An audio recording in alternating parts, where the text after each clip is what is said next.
नमस्कार दोस्तों, SB news India के डिजिटल पैनल आपके अपने Facebook page, YouTube channel Amrish Baliyan पर आप सबका हार्दिक स्वागत है, अभिनंदन है।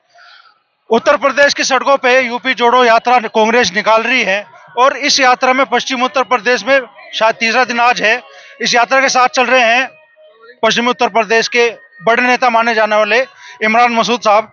तो इमरान जी, कितना फर्क इस यात्रा से पश्चिमी उत्तर प्रदेश की राजनीति पे पड़ने जा रहा है? देखिए, निश्चित रूप से लोगों को हम लोग जिस तरह से रास्ते मिल रहे हैं, लोगों के साथ बातचीत हो रही है, संवाद हो रहा है, तो बहुत सारी चीज़ों के अंदर जो एक देश के अंदर माहौल बनाया गया, उस माहौल के खिलाफ, क्योंकि कांग्रेस का ये मानना है कि हार और जीत को देख करके नहीं तय करना चाहिए रास्ता।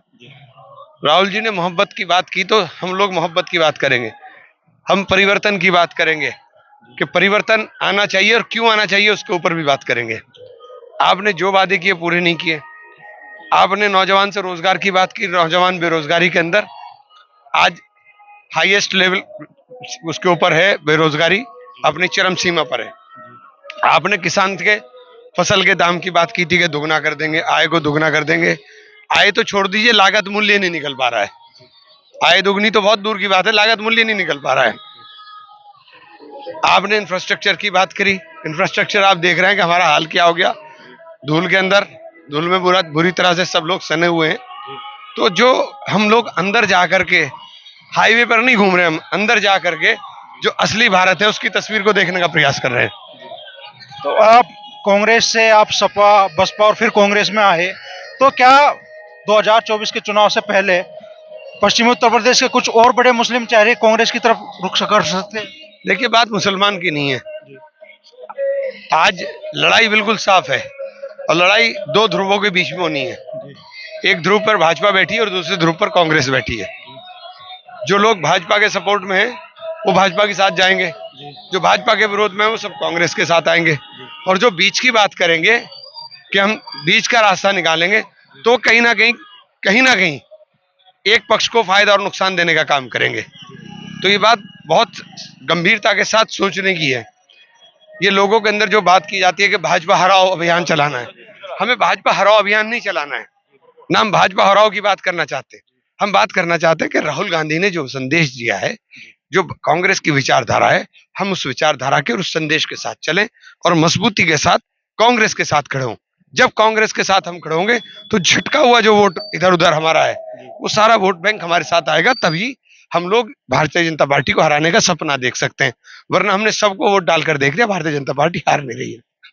अच्छा, अल्पसंख्यक समाज की वोट इस बार क्या सपा से छिटक कर कांग्रेस की तरफ जा रही है?